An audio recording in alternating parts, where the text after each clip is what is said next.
데쿠데쿠입니다. 제가 전부터 영상을 통해서 올리고 있는 NEC 레드 로켓츠 가와사키라고 하는 팀의 팬클럽에 현재 가입해 있는데요. 가입한 팬클럽 중에서 플래티넘 회원 등급이라고 하는 일본 엔으로 10만엔, 한국 돈으로 100만원 정도의 회원 등급이 있어서 여러분들이 좀 궁금해하지 않으실까 해가지고 소개를 해보려고 하고요. 그것 말고도 일본 배구 직관에 관해서 간단한 팁도 한번 알려드리려고 하니까요. 영상 한번 봐주시면 감사드리겠습니다. NEC 레드 로켓츠 가와사키는 일본의 수도인 도쿄와 도쿄 옆에 있는 카나가와 현이라고 하는 곳에 가와사키라고 하는 시를 연고지로 해가지고 운영되고 있는 팀이고요. 현재까지 리그 우승 9회, 컵대회 우승 4회를 이룬 일본 여자 배구팀의 명문팀 중에 하나입니다. 여기 보시면은 레드 로켓츠라고 하는 로켓츠 그림이 있죠. 그 로켓츠라고 하는 컨셉에 맞춰가지고 팬들을 승객으로 표현을 하고요. 팬들이 직관 오는 것을 승선한다라고 표현을 하고 있어요. 주요 선수로는 파리올림픽을 마지막으로 은퇴를 한 코가사리나 선수가 있는데요. 일본 대표의 에이스로도 유명한 선수인데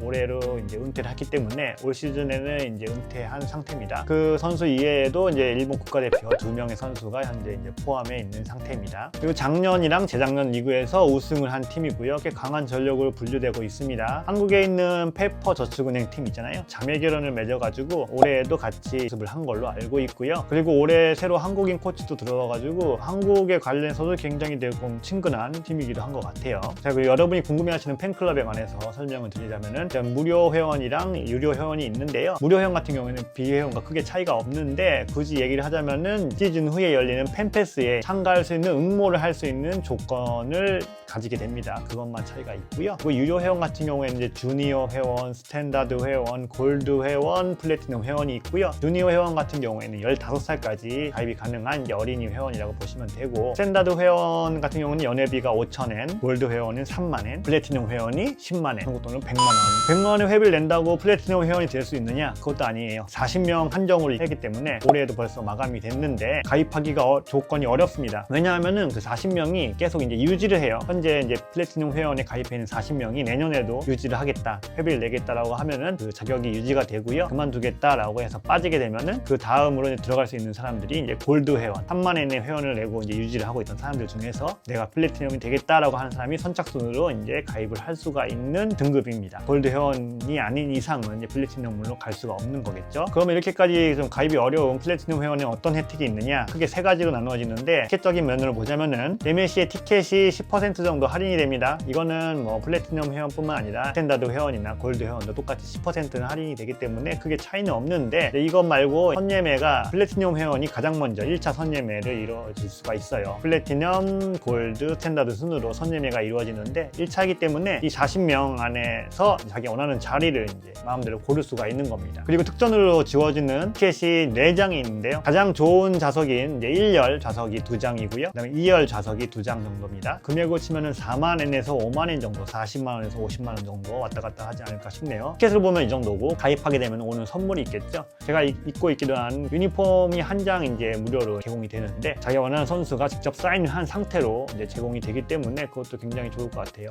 이걸 그냥 굿즈샵 가서 사게 되면 7,000엔 정도. 그 다음에 회원들 공통으로 적용되는 스트랩 머그컵 토트백이라고 하는 세 종류의 가입 특전 중에 2가지를 고를 수가 있습니다. 퀄리티는 그렇게 좋은 편은 아니라서 특전 정도라고 생각하면 될 것 같습니다. 그리팅 카드라고 하는 이제 카드가 매년 이제 한 장씩 제공이 되는데요. 플래티넘 회원 같은 경우에는 자기가 원하는 선수의 사인이 들어간 카드가 제공이 되기 때문에 그것도 굉장히 레어한 거라고 볼 수 있습니다. 골드 회원 같은 경우에는 선수의 사인이 들어가 있긴 한데 어떤 선수의 사인이 올지는 모르는 복불복으로 제공이 되는 거고요. 일반 회원 같은 경우에는 선수의 사인이 들어갈 수도 있고 아니면 선수 사인이 없는 상태로 올 수도 있습니다. 그리고 마지막으로 미즈노 백팩이 제공이 되는데요. 이겁니다. 자, 오리지널 미즈노 백팩이에요. 여기 팀명이 들어가 있죠.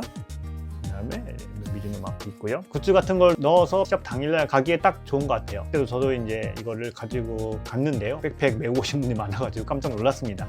참고로 이 백팩은 플래티넘 회원이랑 골드 회원만 제공이 됩니다. 마지막으로 팬이라면 가장 좋아할 만한 여러 가지 팬 행사를 자동적으로 참여할 수 있는 권리가 주어지게 되는데요. 시즌 전에 열리는 하이그레이드 회원 전용으로 온라인 팬 미팅을 열리게 되는데요. 플래티넘 회원 같은 경우에는 응모를 하게 되면 자동적으로 참여가 가능하고요. 골드 회원 같은 경우에는 당첨이 된 사람들만 참여가 가능한데요. 있는데요. 일반 회원 같은 경우에는 아예 참여를 할 수 없는 소수 정원의 온라인 팬미팅이기 때문에 레어도가 높은 것 같아요. 그 다음에 시합을 보러 가게 되면은 홈 시합일 경우에는 시합이 끝나고 사인회를 열거든요. 회원 중에서 추첨을 통해서 당첨된 사람들만 사인을 받을 수가 있는데, 플래티넘 회원 같은 경우에는 추첨을 하게 되면 사인을 받으러 갈 수가 있습니다. 그것만으로 자기가 원하는 선수의 사인을 받을 수 있는 조건이 되는 거겠죠. 그리고 각 시합이 끝난 다음에 이제 선수들이 이제 코트 안에 모여가지고 단체 사진을 찍거든요. 플래티넘 회원 같은 경우에는 1년에 한 번에 한해서 같이 찍을 수가 있어요. 선수들이 다 울 모여 있는데 가운데서 사진을 찍을 수가 있는 거겠죠. 신청이 겹치게 되면은 한 장 한 장씩 찍는 게 아니라 다 같이 모여서 찍기는 하는데, 이번에 개막식 때 보니까는 어떤 분이 한 분이 신청을 하셨더라고요. 이건 굉장히 큰 혜택인 것 같아요. 그리고 이제 시즌이 끝나고 나서 팬패스를 열게 되는데, 응모를 해서 당첨된 사람들만 갈 수가 있는데, 플래티넘 회원 같은 경우에는 신청을 하게 되면 자동적으로 갈 수가 있는 권리가 주어지게 됩니다. 이것 말고도 자잘한 여러 가지 특전들이 있는데, 이거는 메리트가 있다고 느껴지지는 않아가지고 설명까지는 드릴 필요가 없을 것 같고요. 무엇보다도 이렇게 제가 이야기했던 여러 가지 행사에 자동적으로 참여가 가능하기 때문에 아이 컨택 할 수 있는 시간이 많잖아요. 그러니까 선수들이나 스태프들이랑 굉장히 친해지는 것 같더라고요. 개막식 때도 가보니까는 플래티넘 회원 같은 사람들이 몇 분 있었는데, 스태프들이나 선수들이랑 인사도 하고 식당 같은 것도 하고 하더라고요. 아, 친해질 수 있구나 라고 하는 그런 메리트가 굉장히 큰 것 같습니다. 그래서 제가 플래티넘 회원이냐 이거는 아니고요. 저는 재작년에 처음으로 직관을 가고, 작년에는 스탠다드 회원을 가입을 했고요. 올해는 업그레이드 해가지고 골드 회원으로 가입이 된 상태예요. 가성비로 따지자면은 한 시합이라도 보실 예정이 있으신다면은 스탠다드 회원으로 가입을 하시는 게 좋습니다. 스탠다드 회원 같은 경우에도 한 장의 티켓이 제공이 되는데요. 티켓 가격이 한 4,000원에서 5,000원 정도의 티켓이 제공이 되기 때문에 회비가 5,000원이잖아요. 가성비적으로는 괜찮다고 보시면 되겠죠. 문제는 일본의 주소지랑 핸드폰 연락처가 필요한 것 같아요. 일본에 여행 오셔가지고 시간을 가시려고 하시는 분들은 조금 가입이 힘드실 것 같습니다. 제가 영상을 올려보니 의외로 이제 일본 여자 배구를 보러 가고 싶다 하시는 분들이 꽤 있으셨는데요.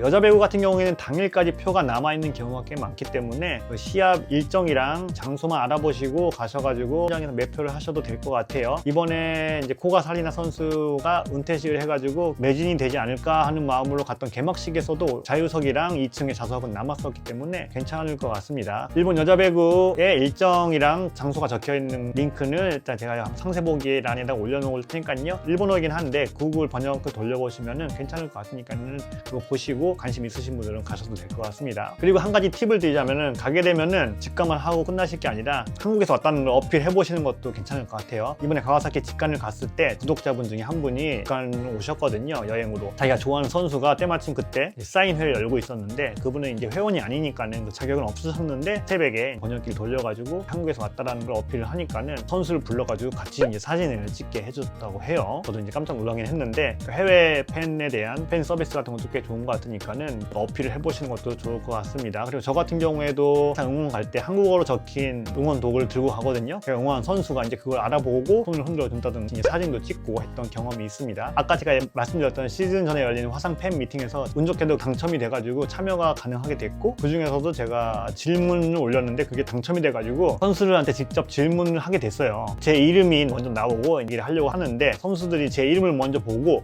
저 사람은 한국 사람인가? 라고 얘기를 하더니 저한테 다 같이 이제 안녕하세요 라고 얘기를 해주더라고요. 그때 4명 정도의 선수가 있었는데 이렇게 한국어로 다 같이 얘기를 해주니까는 개인적으로는 굉장히 그때 기분이 좋았습니다. 선수들도 그러니까 한국을 꽤 친근하게 생각하고 있는 것 같고, 각 팀마다 이제 한국을 좋아하는 선수들도 꽤 많이 있는 것 같더라고요. 이제 SNS라든가 이런 거 보게 되면은 그런 걸 어필하는 선수도 많이 있기 때문에 일본 배구에 대해서 관심이 있으신 분들은 그런 걸 좀 알아보시면서 선수들을 응원하러 직접 가시는 것도 굉장히 재밌을 것 같습니다. 올해 이제 일본은 SV 리그라고 하는 새로운 프로리그를 지향하는 리그를 바뀌어가지고 시합 수도 굉장히 많아졌기 때문에 저도 올 시즌에는 한 달에 한 번 정도 이제 보러 갈 예정이고요. 팬클럽도 업그레이드가 된 상태이기 때문에 여러 가지 좌석을 한번 이용해 보려고 합니다. 궁금하신 점 있으시면은 저의 댓글란에 남겨주시면은 제가 답변 드릴 수 있는 한도 내에서는 답변을 드리도록 하겠습니다. 여기까지 봐주셔서 감사하고요. 그다음에 저는 11월 초에 직관을 갈 예정인데요. 다녀오고 나서 이제 영상 편집해가지고 올리도록 하겠습니다. 그럼 다음 영상에서 뵙도록 할게요.